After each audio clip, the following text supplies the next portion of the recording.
Muito boa noite, pessoal.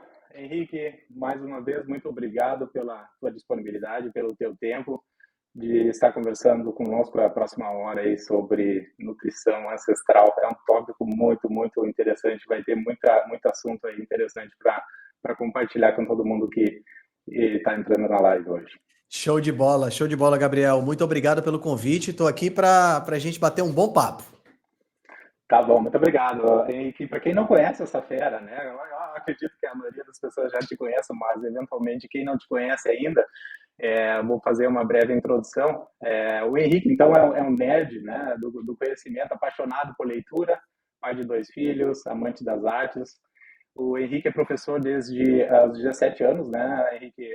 Aham. Começando na área de biologia, foi a sua primeira graduação, na verdade, né?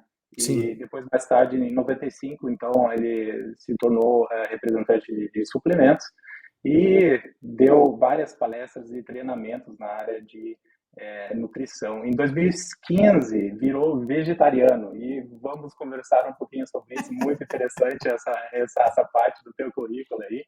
Tenho muita curiosidade em saber como foi a tua experiência e principalmente, Henrique, como foi a tua transformação, né, do mundo vegetariano para uma dieta mais low carb e, consequentemente, depois carnívora, né?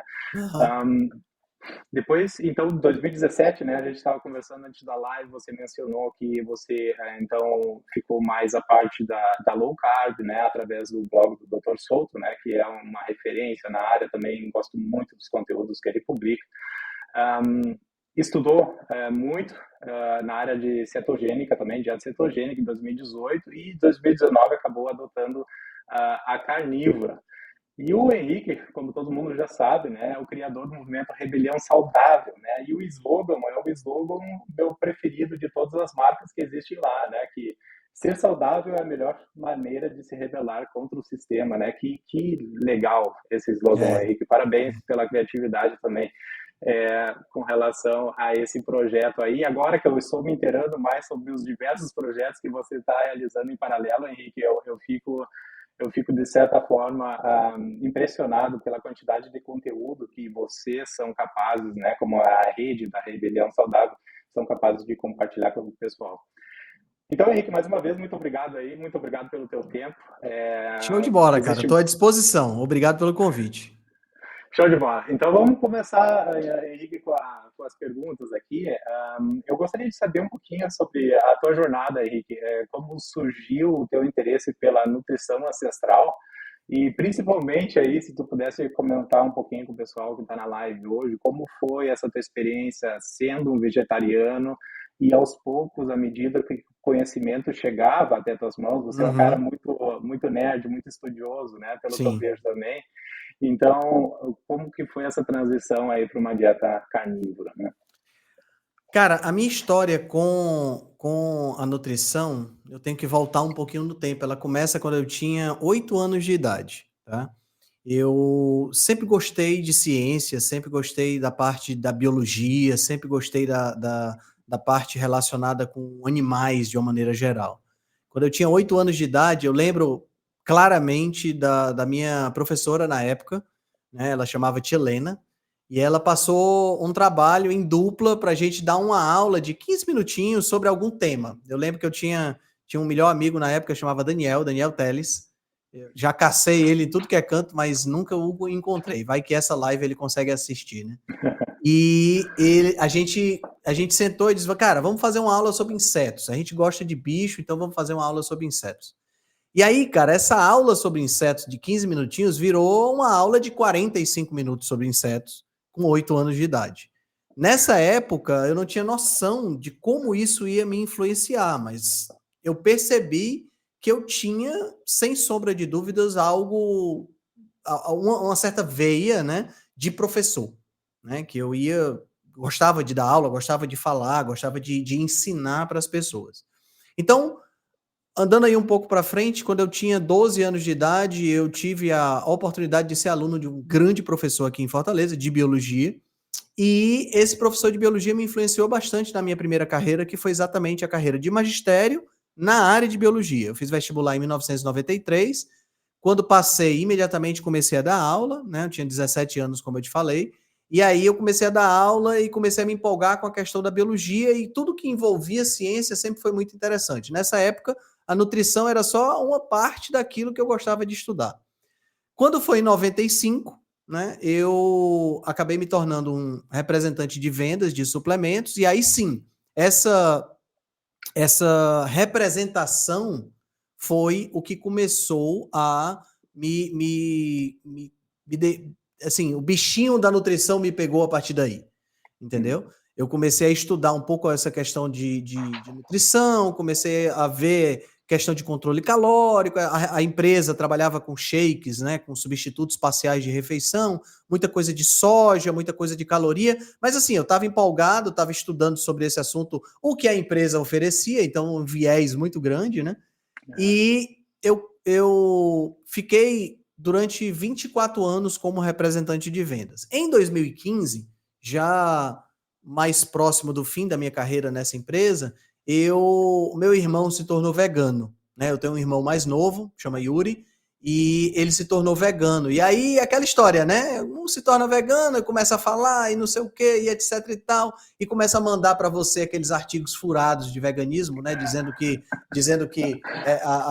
as vaquinhas não podem sofrer e que o segredo é você comer soja e por aí vai. E aí eu não me tornei vegano, porque eu sempre entendi a importância da proteína de origem animal, mas eu parei de comer carne. Eu achei que estava fazendo um bem para o planeta e achei que estava fazendo um bem para a minha saúde, né? Parei de comer carne, fiquei comendo só ovo e queijo. Ocasionalmente, de maneira muito rara, eu comia alguma coisa de peixe, mas carne vermelha e frango eu parei de comer por completo.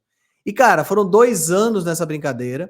Eu, que não tinha nenhuma tendência para ganhar peso, ganhei 10 quilos, sabe? Em E 2 aumentei. anos. Em 2 anos, eu ganhei 10 quilos. Então, quer dizer, assim, foi uma experiência trágica, né? Adoeci com muita frequência, eu não tinha disposição, não tinha energia, então isso tudo influenciou bastante. Eu já estava bem desacreditado dessa história de vegetarianismo, né? Já tinha voltado a comer carne, já tinha voltado a comer frango, quando eu encontrei o blog do Souto, né, do Dr. Souto, em 2017. Na realidade, eu encontrei primeiro o podcast, o Tribo Forte, né? E nossa, quando eu escutei o primeiro episódio daquele podcast, o episódio da semana, né? Eu disse, cara, que coisa surreal É esses diferente caras isso estão aqui. falando. Como assim? É isso mesmo? Aí eu comecei a me aprofundar. Aí eu, assim, não sei se foi a mesma coisa com você, mas quando eu escutei esse episódio, eu fui lá pro primeiro e escutei todos os episódios, Todos. né? Eu E faço o mesmo. fiquei e comecei a ler o blog do Souto e me tornei fã dele, né? E comecei então a mudar radicalmente a minha concepção. Nessa época eu ainda não fazia nutrição, né? Eu continuava trabalhando como representante de vendas. Então eu fiquei nessa de conhecer mais sobre low carb e tudo mais. Em 2017 eu já comecei a low carb, então perdi esses 10 quilos que eu tinha ganho na época como vegetariano. Embora, sabe, Gabriel, eu não aparentasse estar com 10 quilos de peso. Quem me via de roupa achava que eu estava fortinho, entendeu? E para você ter uma ideia, hoje eu peso o mesmo peso que eu pesava com 10 quilos a mais. Só que na época eu estava com quase 28% de gordura, hoje eu estou com 15%. Né? Então, Nossa. a composição corporal mudou muito, embora o peso tenha sido mantido. Na época eu perdi esses 10 quilos, né? Com low carb, né? E aí, da low carb, eu migrei para cetogênica quando comecei a faculdade de nutrição, isso foi em 2018. Em 2018 eu comecei a faculdade de nutrição. A ideia era eu me tornar nutricionista e recomendar os suplementos que eu trabalhava para vender, né? A ingenuidade completa da minha cabeça. Em 2019 eu comecei a dieta carnívora. E 2019 foi um marco na minha vida, por vários motivos. Primeiro motivo foi porque eu larguei essa empresa, né? Essa empresa de suplementação, e comecei a me dedicar exclusivamente à nutrição. Não estava formado ainda, então foi um trabalho mais de consultoria, né, de mentoria com as pessoas, eu não passava dieta, esse tipo de coisa. E no final de 2019, precisamente em dezembro de 2019, eu tive a ideia da Rebelião Saudável, né? A ideia partiu de algumas leituras que eu fiz em relação à questão. Eu sou fã do Steve Jobs, né? E eu li um livro de um autor chamado Carmine Gallo, e esse cara falava que uma das coisas que o Steve Jobs fez e que foi muito bem sucedido foi ter encontrado um inimigo para a Apple, que foi inicialmente a IBM, né? E depois a Microsoft.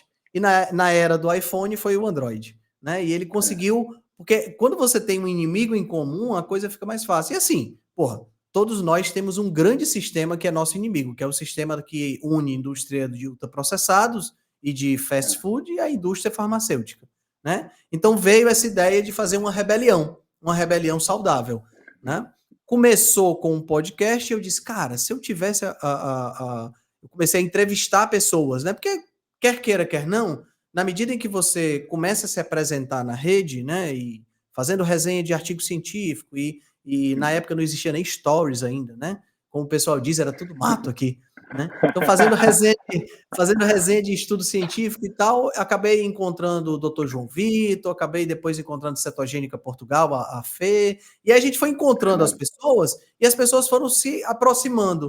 E eu disse, cara, a gente não tem um grupo que a gente possa discutir os assuntos, que a gente possa discutir estudo científico, né, que a gente possa conversar abertamente sobre ciência, e que pense diferente, porque também não adianta você montar um grupo com um bocado de gente que pensa tudo igual, porque não vai funcionar, né? Ia ser o mais do mesmo. E aí, nesse dezembro de 2019, eu resolvi criar esse grupo, foi inicialmente no WhatsApp, depois a gente acabou migrando para o Telegram, hoje tem quase 200 pessoas lá nesse grupo, todos pessoas que trabalham nessa área, ou com mentoria, ou que são nutricionistas, médicos, ou que têm essa vertente. E aí é o início da Rebelião Saudável, né? Começou com o podcast, daí a gente tem hoje o canal no Telegram, temos o canal no YouTube, que está transmitindo agora, temos o Instagram que eu uso, e em 2021, né, para finalizar aí a última cartada, vamos dizer assim, a última ideia que eu tive foi da gente fazer 2021 em plena pandemia, né, julho de 2021, eu pensei, cara, tá todo mundo em casa, por que não a gente fazer um evento que pudesse ser realizado ao vivo, né, onde as pessoas pudessem conhecer as outras, né, porque assim, Gabriel, uma das coisas que eu sempre fui, assim, o pessoal pode até achar que eu sou muito convencido, mas sem falsa modéstia, eu sou um cara que eu gosto de agregar. Tá entendendo? Eu gosto de ter muitas pessoas próximas a mim que possam se influenciar positivamente mutuamente, tá? Um dos maiores orgulhos que eu tenho é que muitas pessoas que começaram na rebelião comigo tinham menos seguidores do que eu e hoje já tem 5 vezes mais seguidores do que eu, pra você ter uma ideia. Tá entendendo? Quer dizer, para mim é um orgulho muito grande quando essas pessoas encontraram a sua vertente, começaram, né? Eu fiz live com pessoas que tinham 5 mil seguidores na época, que hoje tem 250 mil seguidores, né? Então é algo maravilhoso você ter, assim, claro que isso é mérito completo da pessoa, mas você tem uma pontinha que você acabou ajudando, né? Então a jornada veio com essa intenção, pô, vamos fazer um negócio, um evento online que as pessoas possam palestrar e que a gente possa discutir, que a gente possa, um congresso realmente, né, que a gente pudesse fazer de forma online, já que a pandemia impossibilitou de se encontrar. Os grandes congressos que tinham nessa área aqui, nenhum deles durou tanto, né? Nós tivemos a Tribo Forte, que acho que teve 2 edições, não sei. Nós tivemos aquele evento Alimente, também aqui no Brasil, que teve 2 ou 3 edições, né? Tivemos aí o Brasil Low Carb, que eu acho que está na 4ª, 5ª edição, mas já não teve esse ano, né? Então, quer dizer, eventos que não têm uma certa consistência, porque são eventos presenciais são caros. Então, eu digo, vamos fazer um evento online. E aí surgiu a Jornada da Rebelião Saudável, que está esse ano indo para a 4ª edição. Então, é um dos eventos mais, se não o mais longevo que nós temos hoje no país nessa área, né? Então, não, pode falar. Que bom saber que eu estou na fonte certa. Eu vou te compartilhar agora o que aconteceu nos últimos dias. Como eu passei a descobrir a tua conta e eu comecei a digerir o conteúdo que tu compartilha através do Instagram, principalmente, ainda não olhei os outros canais. Então eu resolvi entrar no grupo do WhatsApp, que é o Esquenta para a Jornada, né? Então Eu fico, de certa forma, muito feliz com a qualidade dos palestrantes que tu tá divulgando lá, né? O doutor Adolfo, né? Troquei mensagens outro dia também. Eu conheci o doutor Adolfo através da Juliana, né? Que fez aquele jejum de 40 dias, fiz uma live com Sim, ela sim, também. Então, sim, sim. muito legal tu saber que tu não tá sozinho nesse mundo, que tem mais gente seguindo essa Exato. linha, tem mais gente muito à frente da onde tu tá. Às vezes a gente estuda, a gente diz, não, tá, estou estudando bastante, já sei um bocado sobre o assunto, mas daí tu conhece uma outra pessoa que tem uma perspectiva diferente, né? Verdade. O doutor Adolfo, né, com a prática ortomolecular, nossa, ele traz uma perspectiva totalmente diferente da que eu, por exemplo, estou acostumado a ler em artigo científico da PubMed, né? Então, Sim, é sim. muito bacana esse complemento, né? E muito legal essa iniciativa tua também. Eu espero ser mais ativo aí nas próximas semanas, meses, enfim, à medida que der para compartilhar um pouquinho do meu conhecimento também e da minha experiência. Mas muito legal, parabéns, Henrique, demais aí por todas as tuas iniciativas aí, porque isso realmente agrega, né? É conhecimento, porque a gente vê, Henrique, muita coisa assim, muito conteúdo bom nas redes sociais, mas muito conteúdo horrível, horrível, sabe? As pessoas falam sem ler, as pessoas publicam coisas que só chamam atenção, mas sem muito conteúdo, sabe? Exato. E uma coisa que eu passo a gostar de ti já de saída é que tu se baseia todas as informações através de leitura. Você lê livro, você lê papers científicos, você vai lá e desossa o paper, como a gente fala no Sul, né? Você desossa o paper e coloca numa linguagem de fácil entendimento para as pessoas que às vezes não têm esse conhecimento de ler Sim. um paper científico, né, Henrique? Que não são todo mundo que tem esse treinamento, né, para ler um paper científico. Então, muito legal todas as iniciativas aí que tu tá tocando aí. Henrique, eu queria que tu comentasse um pouquinho, e é uma curiosidade minha também, nutrição ancestral. Quando que surgiu esse termo e o que significa nutrição ancestral? Né? Cara, assim, você acabou de falar aí que gosta porque eu publico muito conteúdo e tal, e talvez exatamente por conta disso é que eu não tenha ainda deslanchado do ponto de vista de seguidores, de Instagram e tudo mais, né? Porque assim, eu não sou um cara marketeável, entendeu? Não sou um cara marketeável. Eu não vou ficar mostrando, vou ficar fazendo piadinha, eu não vou ficar repostando essas coisas, entendeu? Eu não sou muito instagramável, sabe? E aí, por que eu tô te falando isso? Porque quando eu me formei, né, em 2021, eu me formei, 2022 eu colei grau, janeiro de 2022, portanto eu tenho 2 anos aí como nutricionista. E aí, quando eu me formei, eu disse: "Cara, eu preciso de uma logomarca", né? Você deu uma logomarca pelo menos. E aí, coincidentemente, tenho uma amiga que hoje mora em Portugal, mas morava aqui em Fortaleza na época, e que ela tem um marido e o marido é designer gráfico e trabalha exclusivamente com logomarcas.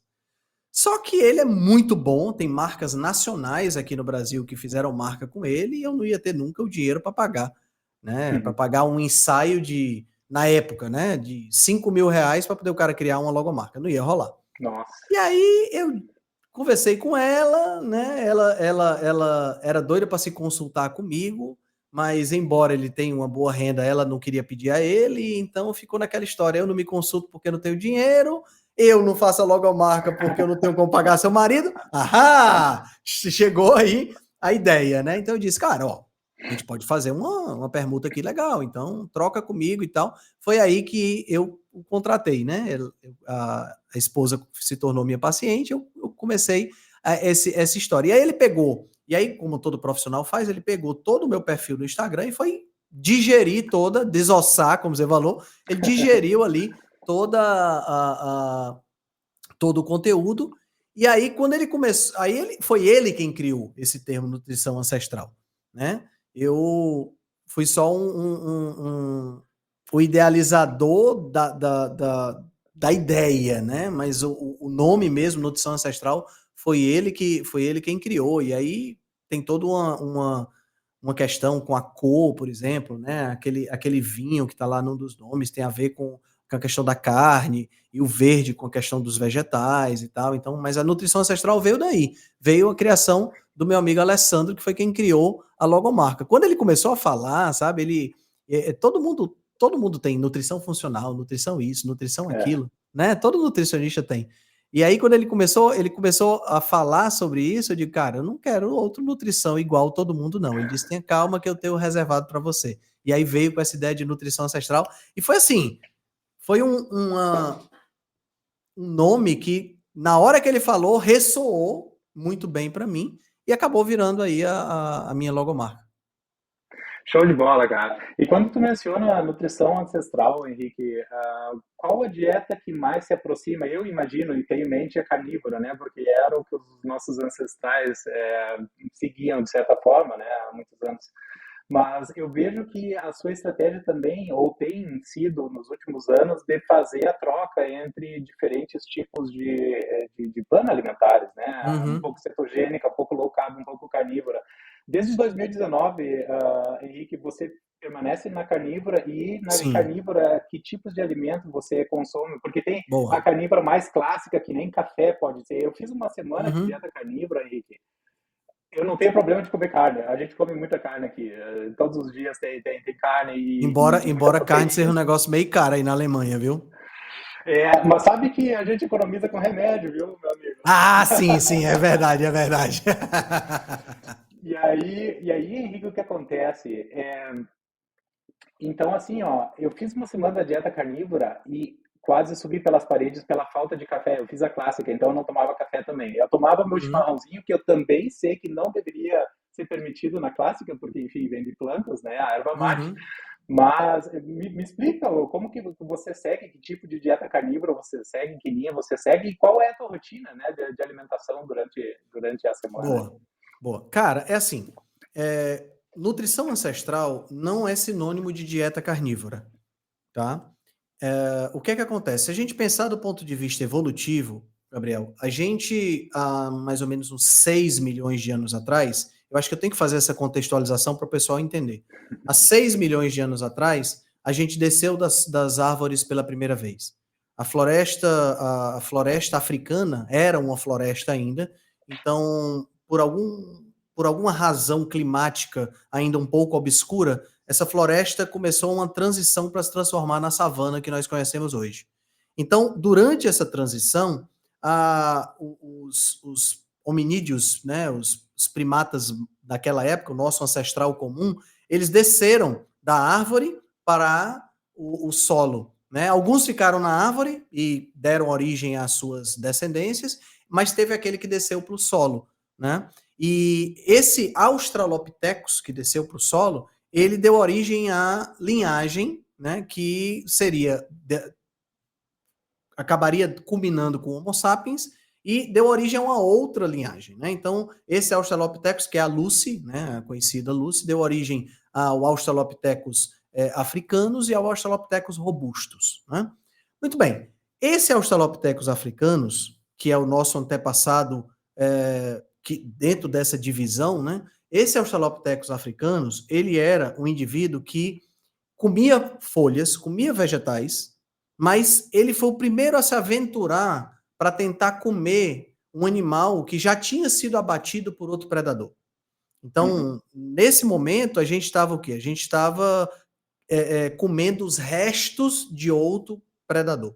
Né? Então, tigres dente de sabre, outros predadores felinos maiores que caçavam, acabava sobrando comida, né? Acabava sobrando carne, e a gente ia lá, a gente chama isso nós éramos carniceiros, né? Então a gente comia os Uhum. restos. Tá? Esse processo de começar a comer carne foi um processo decisivo para a nossa evolução. Por quê? Porque o advento da carne gerou duas coisas importantes. Mais energia, porque a gente tem uma densidade calórica muito maior, né? E você vê isso facilmente quando você observa hoje primatas se alimentando. Eles passam literalmente o dia inteiro mastigando. Eles só param de mastigar quando vão dormir. Né? Uhum.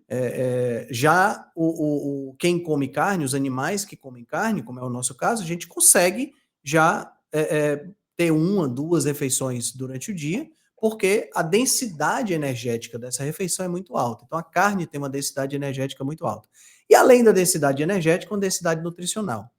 Então, eu tive acesso, imagina, eu, Australopithecus africanos, né? Eu tive acesso a carne, eu tive acesso à nutrição, eu tive acesso à energia, e ao longo do processo evolutivo, a gente teve um desenvolvimento do cérebro, né?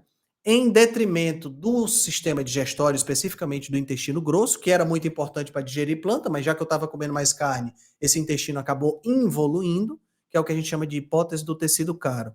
E o cérebro aumentando me possibilitou não só mais cognição, como me possibilitou começar a trabalhar ferramentas, né? Então veja, eu ainda não sou carnívoro, tá? Uhum. Embora eu tenha percebido, né, nessa época, o Australopithecus tenha percebido que a carne era um excelente alimento, entenda, nenhum bicho vai passar fome para morrer, porque não, eu não como vegetais, então eu não vou comer. Ou não, eu não como carne, então eu não vou comer. Não existe, isso é só cor da cabeça. Sobrevivência. É uma questão de sobrevivência, é cor da cabeça de gente, certo? Uhum. Se você tem um cachorro e o cachorro é um carnívoro, tá? Cachorro é um carnívoro estrito. E se você tem um cachorro e dá só carne para ele vai comer carne. Mas se você tem Sim. um cachorro e você, por alguma aberração da natureza, você resolve dar só planta para ele, e a gente vê isso acontecendo muito, infelizmente, com cachorros de pessoas que são veganas, o que é que acontece? Esse cachorro vai comer a planta. Ele não vai deixar de comer a planta, ele não vai passar, não vai morrer de fome. Não, não como planta porque não existe isso. Tá entendendo? Ele vai Então, passar a rosnar mais durante o dia, né? Porque ele não está sim, contente com a própria. ele vai ficar muito puto, ele vai ficar procurando carne. A gente já viu vídeos na internet aí da mulher que se vangloria de que o cachorro é vegano e bota carne, bota vegetais na frente dele, ele vai direto atacar a carne. Da Óbvio, carne. né? Óbvio. Então, assim, naquela época, a sobrevivência estava em jogo e essa sobrevivência dependia da carne, mas se eu não tivesse carne sobrando de um animal que foi caçado, eu vou comer planta. Não tenha dúvida disso, certo? Só que a presença da carne ela foi ficando cada vez maior. Foi ficando cada vez maior com o surgimento do Homo habilis. Aí a gente já passa do gênero Australopithecus para o gênero Homo, né? O Homo habilis é o primeiro exemplar do gênero Homo. Com o surgimento do Homo habilis, pelo próprio nome, né? A espécie, você já vem habilis, já vem de habilidade.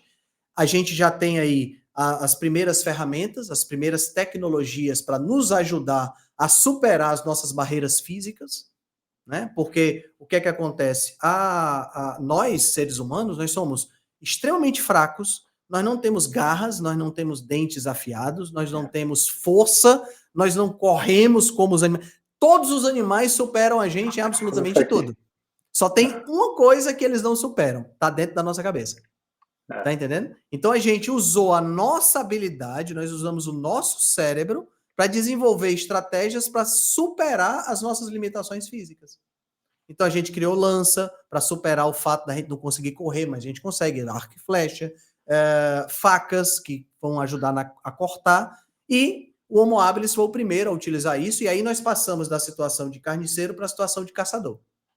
Uhum. E aí a coisa muda de figura, porque eu tenho agora mais acesso ainda à nutrição, porque agora eu consigo comer o animal na sua plenitude, eu consigo atuar nesse animal começando a comer pelas vísceras.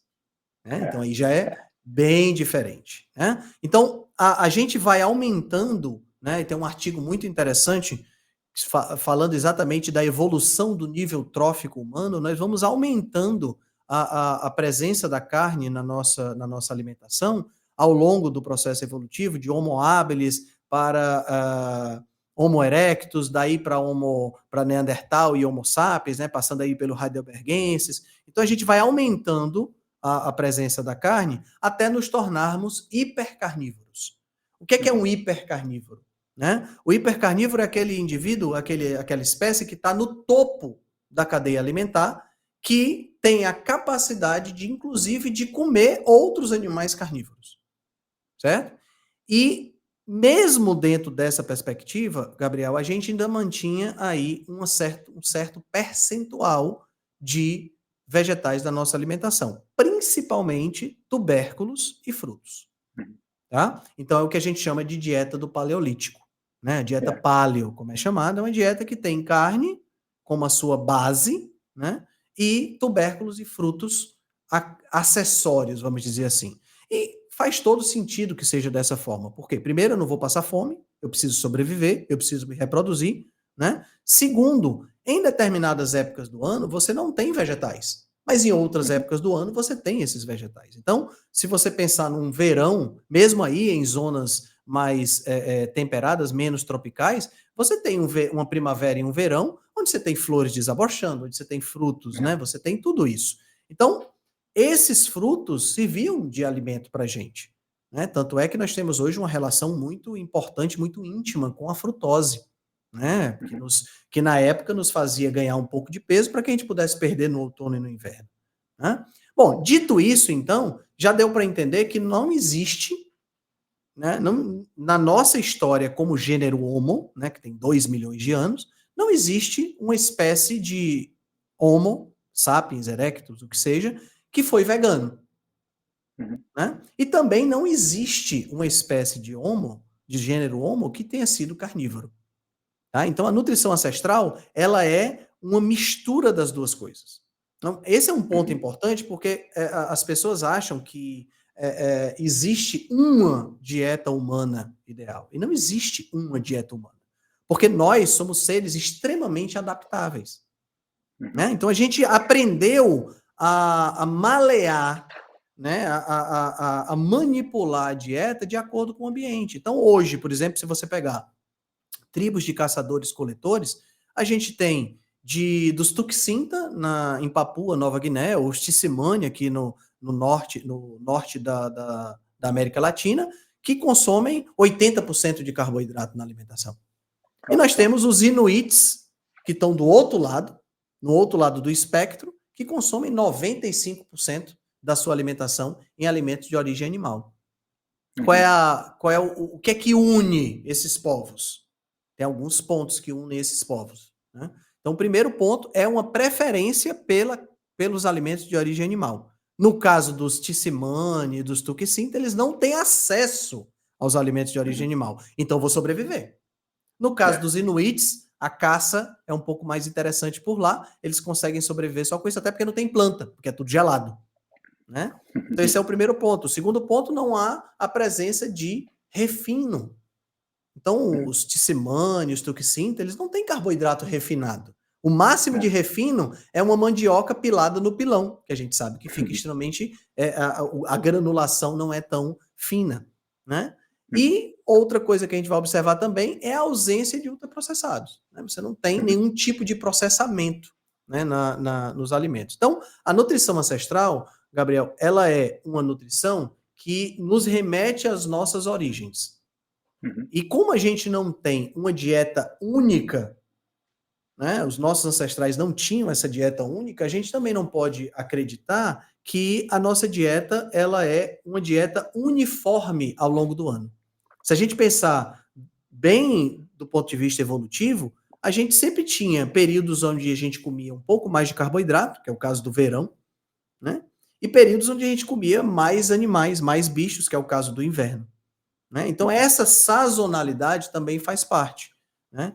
Então, assim, quando a pessoa diz assim, o que é nutrição ancestral? Nutrição ancestral é voltar às nossas origens sem esquecer da tecnologia que nós temos hoje. Porque... Perfeito. pode falar. Não. Eu só queria fazer um comentário que eu estou feliz com a promoção agora, porque eu imaginei, para chegar na nutrição ancestral precisa virar totalmente carnívora, que é uma coisa que a gente tem dificuldade ainda por conta das frutas, né? Então, sim. Mas assim, pelo que eu entendi no contexto aí, que é essa tua explicação, e dá para ver que você tem talento para ser professor. Obrigado. Obrigado, cara. Dá para entender que também a cetogênica, a low carb, também elas se enquadram, de certa forma, em certos aspectos da nutrição ancestral, né? Porque exatamente. Elas fogem muito do que tu mencionaste. Exatamente. Então, o que é que acontece, Gabriel? O que acontece é o seguinte, a dieta carnívora, pelo nome, as pessoas acham que a dieta carnívora é o oposto de veganismo. Tá entendendo? Porque elas acham que o veganismo elimina os animais e a dieta carnívora eliminaria os vegetais. Isso está longe da realidade. Tá bem longe. Nós temos diversos níveis de dieta carnívora. Tá? Então, qualquer alimentação que você faça, aonde você tem 30% de alimentos de origem vegetal, no máximo, você está fazendo uma dieta carnívora que nós chamamos de animal-based. É uma dieta baseada em animais. Tá? Perfeito. Então, e o café pode? E o café pode? tá? Então eu tenho desde esse foco, tá? Onde eu tenho 70% bicho, 30% planta, até o extremo, que seria o que o pessoal classifica como Lion Diet, né? Que é apenas exclusivamente vísceras e carne de ruminantes, água e sal, tá? Que é o que o Então, nosso atleta, o Medeiros, que é está o que o seguindo para Medeiros fazer foi faz, justamente que isso. é Uhum. o que uma paciente minha, a Marquela, faz, que por que as pessoas optam por esse tipo de dieta? Porque o que acontece, sabe, Gabriel, é que as pessoas precisam entender qual é a motivação que eu tenho para fazer determinado tipo de dieta que é extremamente restritivo. Por que eu optei por uma dieta carnívora? Primeiro, eu optei para experimentar, né? E ao experimentar, eu vi que se encaixava bem no meu estilo de vida. Eu já transitei em todos os níveis, tá? Uhum. Hoje eu faço uma dieta carnívora que tem 99% de alimentos de origem animal, e esse 1% é o café que eu tomo uma xícara pela manhã, né? É uma escapulida que eu dou numa fruta ou até mesmo numa comida processada, numa situação especificamente especial, né? Então, porque, veja bem, da mesma forma que meu antepassado não ia passar necessidade para sobreviver, ele ia comer o que tivesse para comer, eu tenho o discernimento de decidir se vale a pena ou não comer determinada coisa. Uhum. Tá entendendo? Então, eu tive na Europa, né? Tive aí na Alemanha em dezembro. Puts, eu vou na Alemanha. Quando é que eu vou voltar na Alemanha? Não sei. Eu vou na Alemanha e não vou tomar uma cerveja alemã na própria Alemanha? Claro que eu vou tomar. Ah, mas É, cerveja não é ancestral. Não, não é ancestral. Cerveja tem álcool. É, tem álcool. Mas eu tenho certeza absoluta que meu corpo consegue aguentar uma ou duas cervejas. Você tá é. entendendo? Então, tem essa nuance importante. Então, a dieta carnívora tem esse espectro. Não precisa você largar absolutamente tudo. E tem que ver o que é que motiva a pessoa a fazer a dieta. Então, por exemplo, falando especificamente de pacientes meus, a maioria dos meus pacientes que opta por fazer uma dieta carnívora bem estrita tem questões autoimunes. E Uhum. aí a gente abre uma perspectiva bem diferente, porque aí a gente tem que entender como as doenças autoimunes se comportam, né? Como é que elas surgem, elas têm uma conexão muito forte com o intestino, e como uma dieta carnívora do tipo Lion Diet, né, que seria uma dieta só com ruminantes, pode ajudar. Entendeu? Se você quiser, a gente pode entrar nessa seara. Ótimo. Henrique, eu gostaria que você comentasse um pouco sobre a tua experiência com os pacientes, né? Principalmente pela praticidade de implementar uma nutrição mais ancestral, seja cetogênica, low carb ou Uhum. mais a carnívora, né? A experiência que eu tive há 7 anos atrás, quando eu comecei a fazer jejum, eu nunca tive feito jejum na minha vida, então eu sempre aprendi dos nutricionistas que a gente deveria se alimentar de 3 em 3 horas e fiz isso toda a minha vida, visitando mais de 30 nutricionistas para tentar controlar meu problema de obesidade, né? Agora a pergunta é a seguinte, quando eu fiz o primeiro jejum, que sei lá, foi um jejum de 16 horas, nossa, eu comemorei tanto disso, não sabia que eu era capaz de sobreviver 16 horas sem comer, e eu acredito que existe essa fase de transição, Henrique, que seja muito difícil para quem vem de uma vida sedentária, né? Tu pega um paciente obeso e aí de repente o paciente diz, Henrique, eu quero mudar completamente, vamos fazer uma dieta mais carnívora ou mais ancestral. Quais são as dificuldades assim e os desafios que tu tem como nutricionista para ajudar essa transição, porque não é um flip, não é uma troca imediata, né, de uma alimentação mais baseada em carboidrato para extremamente low carb. O organismo ele sente isso, ele sente essa carência, né? Ele sente essa necessidade de carboidrato, principalmente no início. Depois, à medida que a gente vai ficando mais experiente, eu compartilho a experiência de passou do terceiro, quarto dia de jejum, a gente não sente fome. Meus amigos não acreditam, me acham que eu sou louco. Eu digo, não, gente.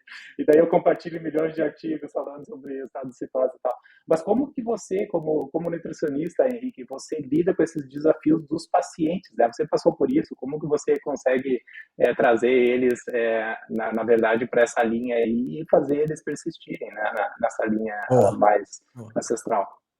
Bom, é fato, tá? E aqui a gente não vai, como os americanos falam, né? Ninguém vai sugarcoating, né? Ninguém vai florear nada, né? É fato que uma dieta low carb, uma dieta cetogênica, uma dieta carnívora, elas envolvem um determinado nível de restrição, tá? Mas ao mesmo tempo é fato de que você não tem resultado se você não fizer restrição, né? Então, existe hoje um movimento que, na minha opinião, é um movimento pernicioso, tá? Na minha opinião, é um movimento não saudável de sugerir que as pessoas podem ter resultados sem ter que alterar, sem ter que fazer esforço para alterar hábitos e fazer restrições, né?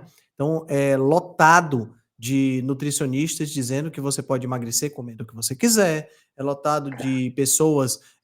Ontem eu vi um vídeo de um nutricionista muito famoso, 2 milhões de seguidores, ele dizendo que a pessoa pode comer banana com leite condensado e emagrecer.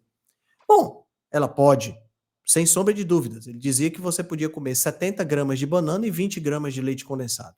Quando a pessoa fala um negócio desse, quando a pessoa fala um negócio desse, o que é que acontece? É, é, é, assim, só não percebe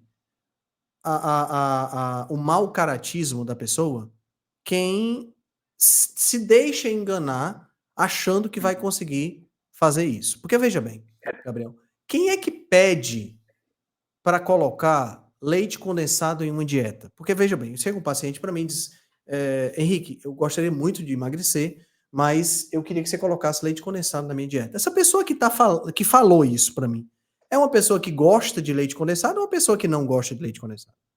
É óbvio que é uma pessoa que gosta de leite condensado, ela não vai pedir o que ela não gosta, tá entendendo? Então uma pessoa que pede para colocar leite condensado, ela gosta, e se ela gosta, ela não se controla, meu amigo. 20 gramas de leite condensado não dá nem uma colher de sopa de leite condensado.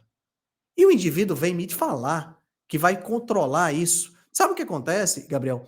É não é só mau caratismo, é uma falta de respeito e de empatia com pessoas que sofrem porque não conseguem se controlar. É Você está verdade. entendendo? Simplesmente para atrair pessoas, para atrair pacientes. É. São as Tá coisas que entendendo? chamam a atenção que a gente estava conversando antes de iniciar a live, né, Henrique? E como eu gosto de ti como pessoa, pelos teus valores, né? Que nem tu falou, Gabriel, talvez eu não tenha milhões de seguidores, mas eu sou consistente com os meus valores, eu sofri com isso, eu sei o que precisa ser feito para ajudar essas pessoas a terem uma vida mais saudável. Esse é teu propósito de vida. Tanto que todo o conhecimento que tu compartilha, né, Henrique, nas redes sociais, a gente sabe, eu pego os artigos da PubMed, às vezes eu fico 3, 4 horas num artigo para tentar realmente entender como é que foi feita a análise do estudo e tal. Então é muito estudo envolvido, muito tempo envolvido, mas tu continua consistente e a gente fica, de certa forma, às vezes decepcionado quando a gente vê que tem só marqueteiros, né, vendendo esperanças falsas e sabendo Exato, que as pessoas não vão conseguir exato, melhorar a saúde através dessas exato. estratégias que não funcionam, na verdade, É. né? Exatamente, cara. E assim, eu gosto de citar sempre o exemplo do meu pai, porque o meu pai é um cara absolutamente incrível e é um cara que não depende, nunca teve nenhum tipo de dependência relacionada com doce. A questão dele é com outras coisas. E eu lembro que há uns 3 anos atrás ele ganhou um pudim de leite. E ele botou esse pudim de leite, é um negócio grande. Ele botou esse pudim de leite na geladeira e todo dia, na hora do almoço, ele tirava uma colherinha de café, Nossa. tum, botava na boca e isso satisfazia ele. Tá entendendo? Esse é o tipo do cara que nunca vai pedir leite condensado com banana. É. Esse é o tipo do cara que, se você botar leite condensado com banana na dieta dele, ele não vai comer. Uhum. E se ele quiser, ele come só os 20 gramas de leite condensado. Mas esse cara não vai pedir o leite condensado. Essa é que é a questão. Tá É. entendendo? Não, não adianta querer enganar, né? Então, É o assim, trigger, né? Uhum. é um trigger, exatamente, é um gatilho. Então, assim, cara, como é que eu faço para lidar com os meus pacientes? Porque, assim, eu fiz essa analogia hoje no Instagram. O mundo quer te ver gordo e doente. Uhum. Ponto. Tá entendendo? O mundo hoje é uma escada rolante para baixo e você tá a todo custo tentando subir e a escada rolante tá ficando cada vez mais rápida e você tem que correr mais rápido que ela se você não sobe. É. Né? Então, essa situação, eu gosto muito de enfatizar essa questão da mentalidade, certo? Então, eu converso muito com os meus pacientes, eu sou um cara extremamente disponível para os meus pacientes, tá? Os meus pacientes têm o meu WhatsApp pessoal, eu Nossa. não passa por secretária, tá? Eu faço questão de responder todos eles, tá? E eu tento trabalhar muito essa questão da mentalidade, para as pessoas entenderem, como é que funciona a vida na realidade, né. Uhum. E o nosso cérebro, cara, é um cérebro extremamente viciável. É. Nós temos um cérebro viciável demais, um cérebro que, por qualquer besteirinha, ele está caindo em tentação, né. É. Então, para alguns é comida, para outros é álcool, para outros é compra, para outros é pornografia, para outros é jogo, né, para outros é sexo, e para outros é rede social, e a gente tem um mundo viciante ao nosso redor. Quando a gente era das cavernas, esse mundo viciante não existia. Não Por isso é que existia. esse sistema de recompensa foi criado. Para a gente poder interagir com o ambiente e determinadas interações que teriam que acontecer, precisava que a gente fizesse. Tá Uhum. entendendo? Então, quer dizer, esse sistema tornou a gente muito susceptível ao que nós temos hoje. Então, as pessoas precisam entender que determinadas coisas viciam realmente. E açúcar é uma delas. Ah, mas não tem estudo evidenciando que o açúcar vicia. Meu amigo, não precisa você fazer estudo para uma coisa que você vê na prática. Uhum. Você falou isso para mim. Eu passei uma semana, eu fiquei doido É. sem o café e sem o açúcar. É assim que a coisa acontece. Tá Uhum. entendendo? Então, para os meus pacientes, eu sou muito claro com eles, eu faço questão de ser muito claro com eles, né, em relação a essas coisas. Eu sempre mostro, por exemplo, que uma vitória torna a próxima vitória mais fácil, uma derrota, um fracasso, uma hora que você quebra, torna a próxima quebra mais fácil, tá Uhum. entendendo? Eu sempre converso com eles para entender para eles entenderem quando vale a pena quebrar e quando não vale a pena quebrar, quando é muito melhor dizer não do que quebrar. Tá Uhum. entendendo? Então, são nuances que são importantes para que eles possam, para que o paciente possa entender que, quer queira, quer não, ele precisa estar, ou pelo menos tentar estar num certo nível de controle da, da dieta dele. Né? Isso Perfeito. tem dado muito resultado, principalmente no que diz respeito à manutenção. Mas em termos fisiológicos,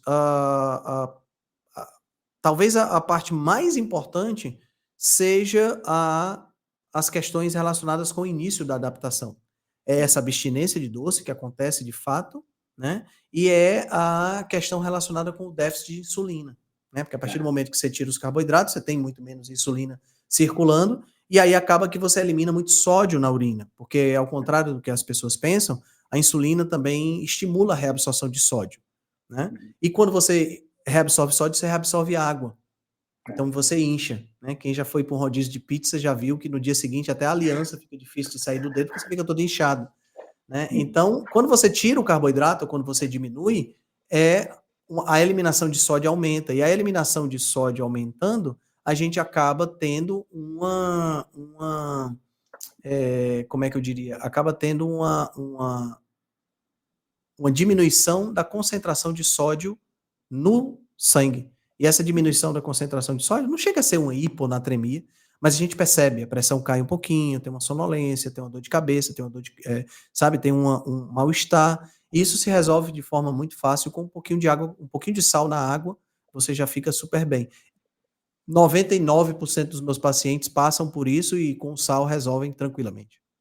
É, existe um termo bem conhecido na comunidade, né, a tal de gripe cetogênica. O que eu gosto de fazer Uhum. a partir geralmente do terceiro dia do jejum, eu começo a suplementar com eletrólitos, né, que é basicamente o que tu mencionaste aí, né, tem todos os sais minerais essenciais, enfim, e aí eu percebo que realmente essa dor da cabeça não aparece, né, claro que com muita água, né, Henrique, como tu mencionaste, a gente também acaba perdendo muito líquido, né, quando a gente está Sim. numa situação de low carb ou mais em jejum prolongado, né, então são cuidados que a gente vai aprendendo, né, de acordo com as experiências, mas é muito bom quando a gente tem um profissional que já passou por isso, já sabe todos os atalhos, né, então faz com que a experiência seja muito mais fácil, né, do que alguém que Sem dúvida. passa por esses sintomas, tem uma experiência ruim e de repente diz, não é para mim, jejum não é para mim, olha só, me deu dor de cabeça o dia inteiro.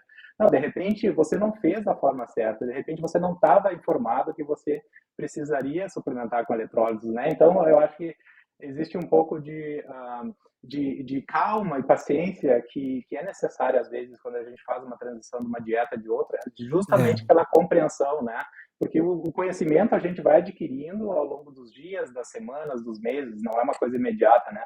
Então, à medida que o conhecimento, a informação chega, a gente começa a utilizar essa tese diferentes e vai se adaptando, né, exato, Henrique? Uhum. exato. E só concluindo, Gabriel, essa questão que você acabou de falar de dar o devido tempo para adaptação é uma coisa que muitas vezes você vê até sendo negligenciada nos próprios estudos científicos. Os caras pegam dois grupos de pessoas, os dois grupos vinham de uma dieta de alto nível de carboidrato, né? Uhum. E aí eles pegam esses dois grupos e aí um continua usando alto carboidrato por alguma questão e o outro vai para uma dieta cetogênica. Meu amigo, não dá para Então, você 4 semanas para e analisar, dão né? 4 semanas e lascou. Não tem. O cara que saiu de uma ingestão alta de carboidrato e foi para uma dieta cetogênica, ele vai passar por um processo de adaptação.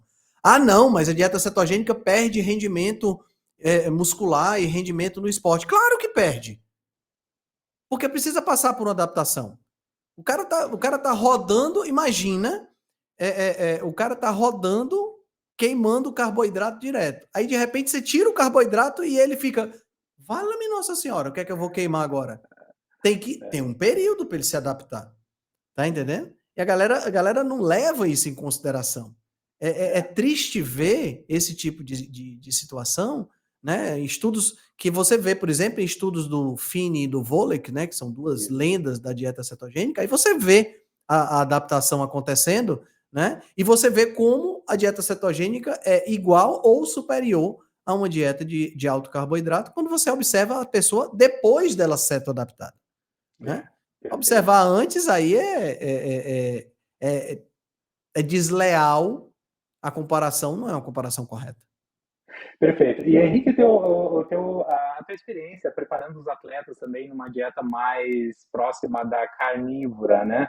Existe o termo cetoadaptado, né? Então, quando Uhum. o atleta é capaz, então, de gerar energia através da gordura em vez da glicose, aí não tem a quebra dos 30 quilômetros para os corredores de maratona, a famosa Sim. quebra dos 30.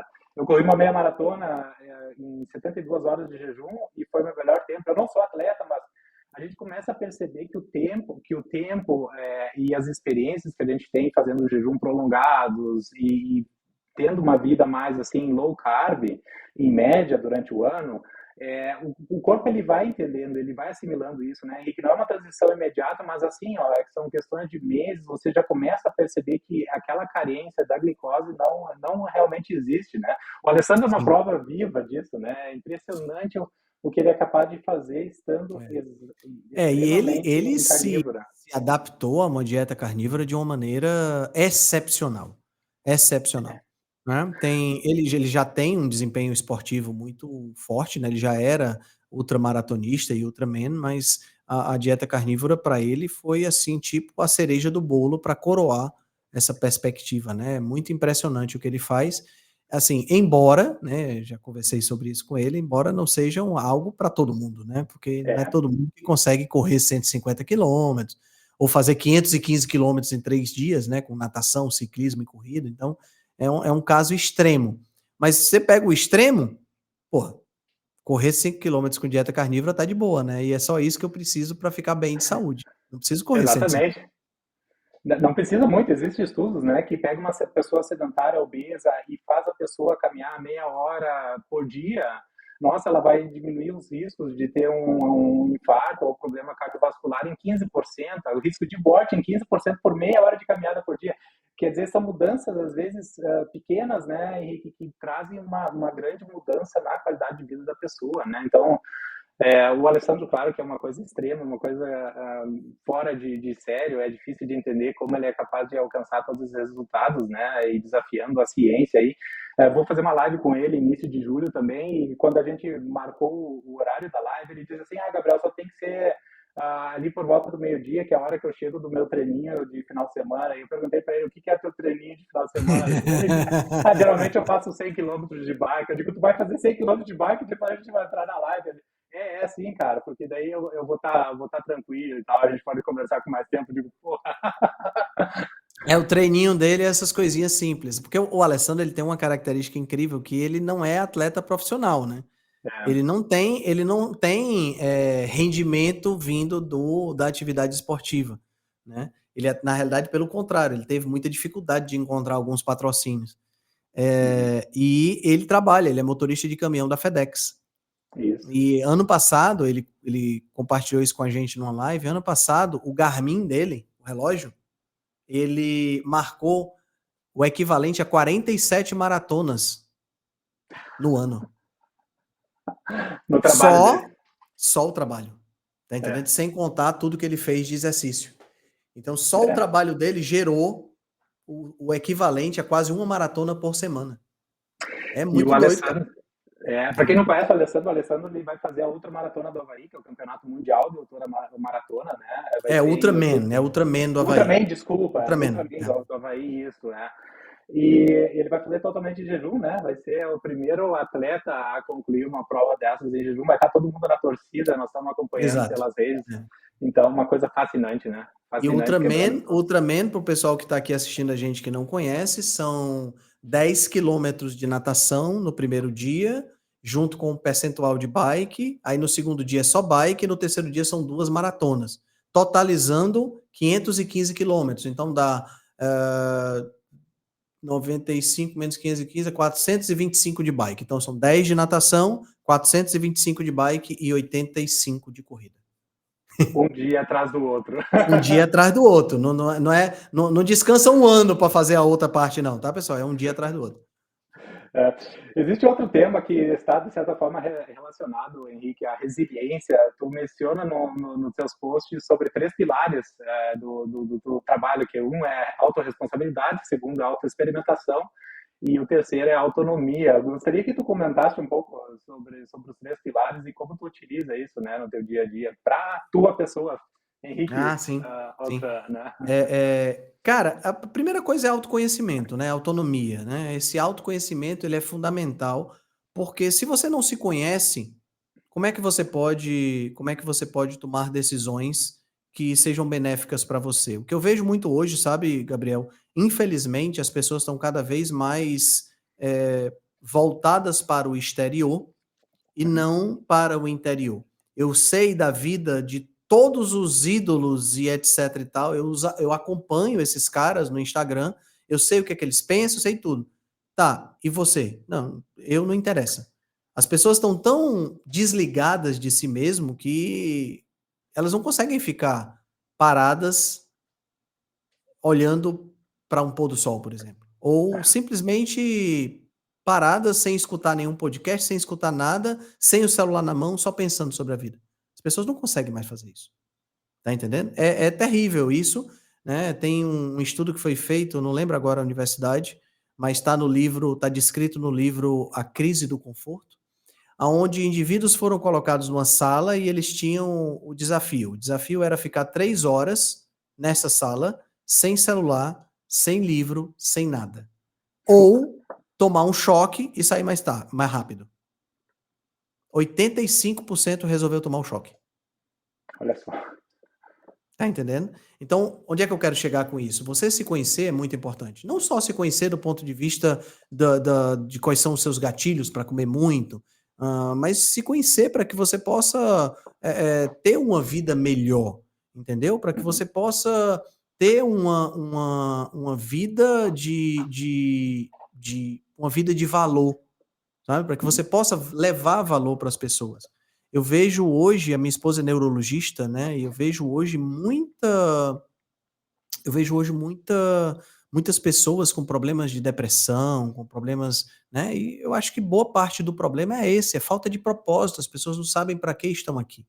Então, assim, vocês estão vendo muito livro de nutrição e de estilo de vida aqui atrás, mas lá para a prateleira de cima e a prateleira de baixo é só filosofia, que é uma coisa que me apaixona para eu me conhecer, entendeu? Eu preciso entender sobre mim mesmo, né? Então esse é o primeiro pilar. O segundo pilar é o pilar da autorresponsabilidade. Então, assim, ninguém é responsável por mim. Eu sou Uhum. responsável 100% pela minha vida. nem o Estado, nem o meu pai, nem minha mãe, nem minha esposa, nem meus filhos, ninguém é responsável pelas minhas decisões. Eu sou responsável por elas. Então, tudo que eu faço tem consequência. E essas consequências eu tenho que assumir porque é minha responsabilidade. Tem uma Perfeito. frase que diz que a colheita é obrigatória, a semeadura é opcional, mas a colheita é obrigatória. Você vai colher. Então não tem jeito. E colocar, porque hoje em dia, mais uma vez, a gente volta para a questão do comum hoje, é síndrome de Homer Simpson, né? A culpa é minha, eu coloco em quem eu quiser. Então você não pode. A primeira coisa é você assumir essa responsabilidade. Então, quebrou a dieta? Quebrou a dieta. Ah, foi meu marido. Não, não foi seu marido. Ele não abriu sua boca à força e botou comida goela abaixo. É. Ele é um cara sem consideração, que levou pão para dentro de casa? Pode ser. Mas foi você que comeu pão. Certo? Então assuma a responsabilidade. Ok, quebrou. Enxuga a lágrima, paciência, deixa de mimimi. Amanhã é outro dia.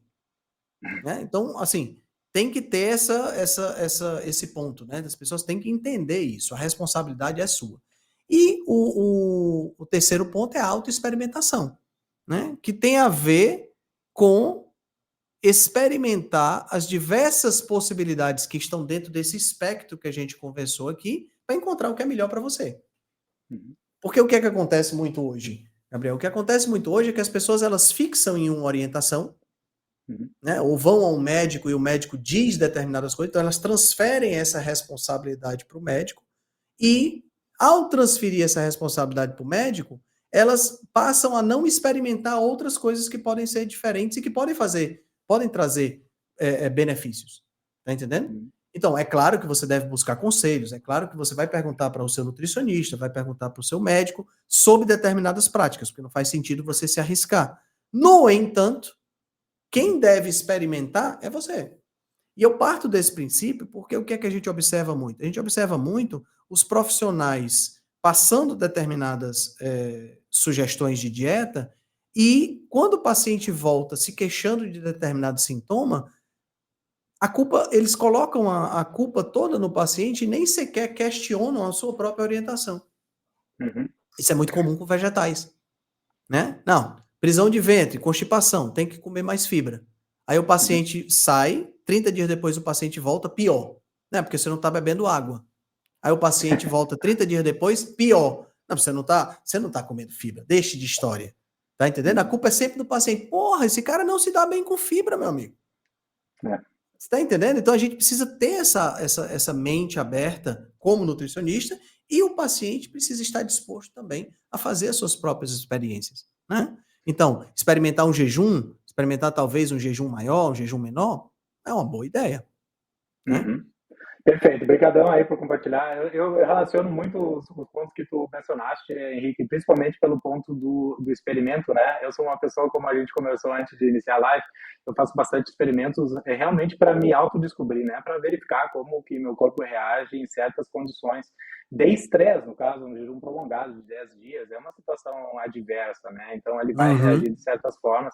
E eu, como engenheiro, eu fico medindo tudo, né? Eu tenho os plots de corpos cetônicos, glicose, a relação entre eles. Enfim, é uma coisa interessante para a experimentação, para o autoconhecimento. Mas como tu falaste, eu também tenho o acompanhamento médico, né? Então, é uma coisa mais séria para evitar qualquer risco, né? À saúde, né? Ninguém vai colocar em risco aí a sua saúde.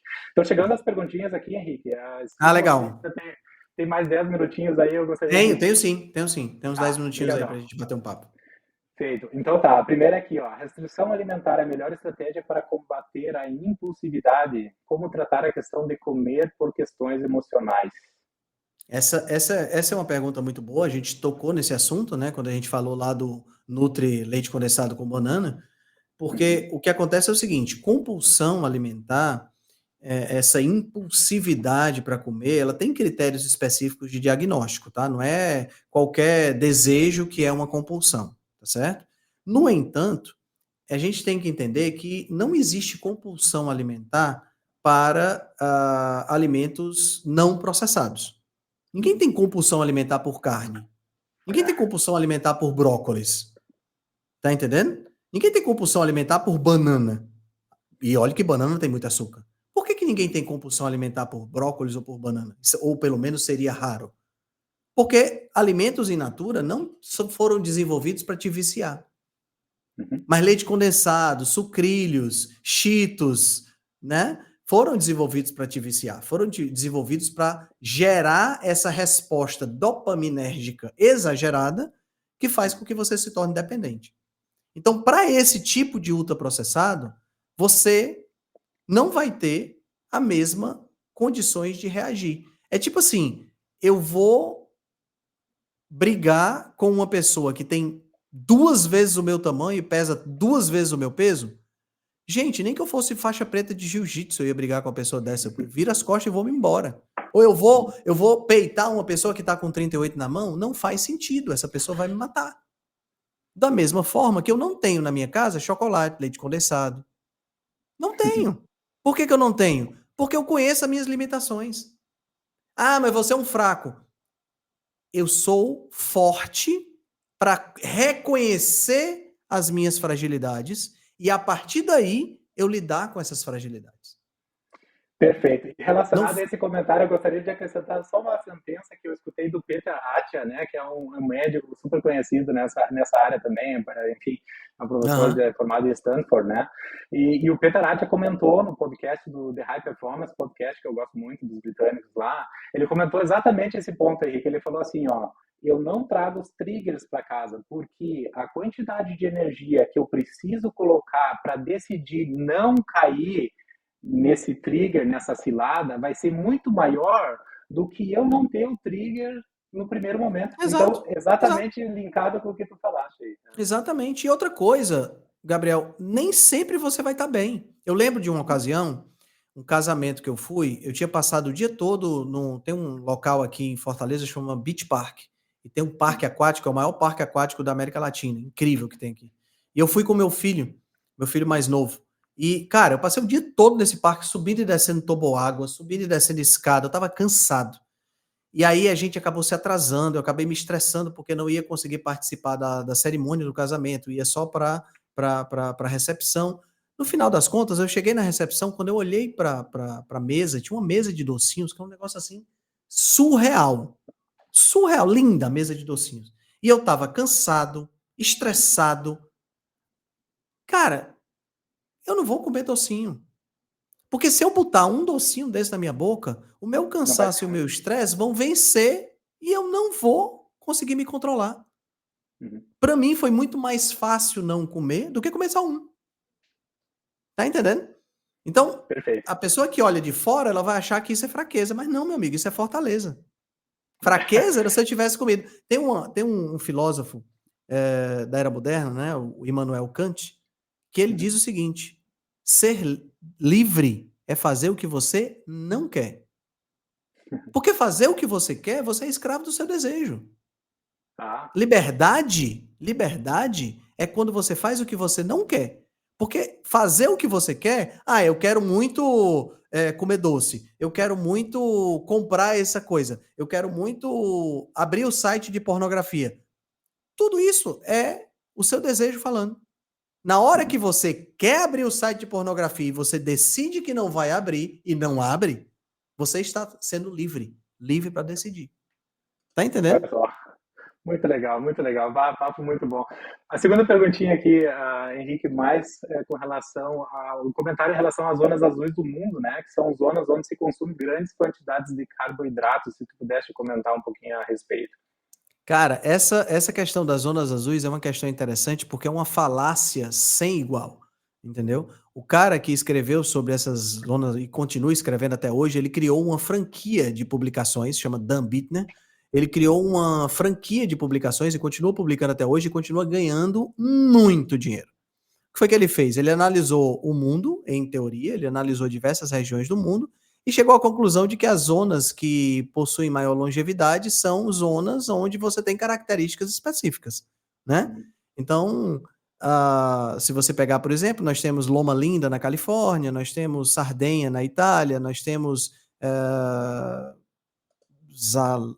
Zakynthos, eu acho, não estou lembrando o nome agora, na Grécia, tem Okinawa no Japão, tem várias regiões, né? Várias zonas. Só que esse cara foi extremamente enviesado na análise dele, né? Esse cara tem um problema de semântica muito grande em relação ao que ele, muitas dessas regiões ele nem sequer visitou para poder fazer, ele só coletou informações de pessoas que foram, né? Então, por exemplo, não sei se você conhece o Bill Schindler. Bill Schindler é Já, um antropólogo, chefe de cozinha e especializado em técnicas ancestrais de modificação alimentar, né? Ele tem um livro muito bom, que é esse aqui, Eat Like a Human. Esse livro é uhum. fantástico. E o Bill Schindler foi na Sardenha, porque ele queria pegar lá uma receita ancestral de pão, sabe? E ele foi lá, e quando ele foi lá, ele começou a perguntar sobre essas coisas. Eu escutei isso num podcast, ele comentando. Ele começou a perguntar sobre essas coisas, e o cara disse: Não, aqui a gente só come meats, que seria carne, traduzido para o português, né? A gente só come meats, a gente só come carne no domingo. Aí ele, mas peraí, meat é o quê? Não, meat é quando a gente pega o porco, a gente mata o porco, a gente abre o porco e assa esse porco inteiro na churrasqueira. Isso a gente faz sempre no dia de domingo. Ah, e como é que é a alimentação de vocês durante a semana? Vocês não comem nada de animal? Aí o cara, não, a gente come. A gente come ovelha, a gente come. Mas meat a gente só come no final de semana, você tá entendendo? Então tem um problema de semântica muito grande. Uhum. Mas como essa questão das Blue Zones, ela acaba atendendo a uma narrativa, que é uma narrativa de menos alimentos de origem animal, de mais carboidrato e tudo mais, se encaixou perfeitamente nessa propaganda que a gente acaba vendo, tá entendendo? Mas quando É você muito vai parecido. analisar a dieta de Okinawa, tem muito porco, né? A dieta da Grécia, né? Desse local específico lá, é uma dieta que tem uma quantidade muito grande de ruminantes de pequeno porte, né? Então, sem sombra de dúvidas, é uma falácia essa questão das Blue Zones. É muito similar com o que o Ansel Keys fez no estudo dos 22 países, né, na qual ele Pronto. selecionou somente os países que condiziam com a mensagem que Perfeitamente. ele queria Perfeitamente. conduzir. Né? E assim, são questões associativas, né? Não são questões causais, né? Uhum. São questões que não podem ser levadas em consideração apenas pela questão alimentar. As pessoas que estão nessas regiões são pessoas que se exercitam mais, são pessoas que têm uma rede de suporte maior, são pessoas que vivem em grupos pequenos de pessoas, né? Sabe? Tudo isso influencia, né? E influencia também essa questão da longevidade é influenciada por diversos fatores, inclusive existem algumas evidências mostrando que essas regiões são o que a gente chama de clusters do ponto de vista genético. São bolsões de determinados genes que nunca saíram de lá e que acabam se perpetuando e gerando pessoas que são centenárias, entendeu? Perfeito, perfeito. Henrique, eu sei que a gente passou do tempo, eu peço desculpa, a conversa ficou Ah, tão tá boa, acho que ótimo. dá para fazer algumas lives aí. Antes da É, gente encerrar, Henrique, eu queria só fazer uma propagandazinha um comercialzinho bem pequeno, para o pessoal que ainda não conhece a Rebelião Saudável, né? Então, eu fiquei sabendo desse teu projeto, Henrique, abri o link e, basicamente, o conceito, tu pode explicar melhor do que eu, Henrique, mas pelo que eu entendi, existe uma mensalidade lá, qualquer um pode isso, contribuir com a quantidade isso, que quiser, isso. e vai ajudar com esse projeto de propagação de conteúdo científico, de conteúdo que é relevante para a saúde, né? Sem viés nenhuma, com qualquer Exato. patrocínio, seja o que for. É. Aí, Henrique, se tu quiser comentar antes da gente fechar a live hoje, Ah, fica à legal, vontade. legal. Essa ideia é uma ideia de você poder apoiar com a quantia que você achar mais adequada para você, né? Para que esse conteúdo que a gente compartilha aqui na rede continue sendo divulgado, continue vivo, né? Continue sendo atualizado. Eu tenho praticamente quase todo dia eu tenho posts sendo colocados com conhecimento, né? Tem o canal da Rebelião no Telegram, tem o podcast, tem o canal do YouTube, né? Então, tudo isso, infelizmente, a gente não consegue viver de cliques, né? Não dá para viver de likes e de comentários. Então, esse é uma ideia de que você possa apoiar e em troca, né? Em gratidão, todo mês eu publico um post especial exclusivo para os apoiadores lá no apoia.se/rebelião saudável. Então, a ideia é justamente essa. Henrique, muito obrigado pelo teu tempo, pelo esse papo aí. Eu acho que a gente vai ter mais oportunidades no futuro de interagir novamente. Muito Com obrigado por certeza. compartilhar esse teu conhecimento aí tão amplo, tão vasto, essa experiência tão bacana de vida também que tu teve, né? A transição de várias estratégias aí. E por ajudar vários pacientes, né, a ter uma vida mais saudável. Eu acredito na tua causa, no teu projeto e desejo do fundo do coração o maior sucesso para ti e para toda essa turma da Rebelião Saudável aí, que com certeza a causa é boa e quando a causa é boa, todo o universo converge para fazer a causa funcionar. Tá bom, Henrique? Legal, cara. Obrigado. Agradeço demais o convite. Eu que agradeço. Uma boa noite para ti. Obrigado. Um Até abração. mais. Até a Tchau, próxima. tchau. Tchau, tchau.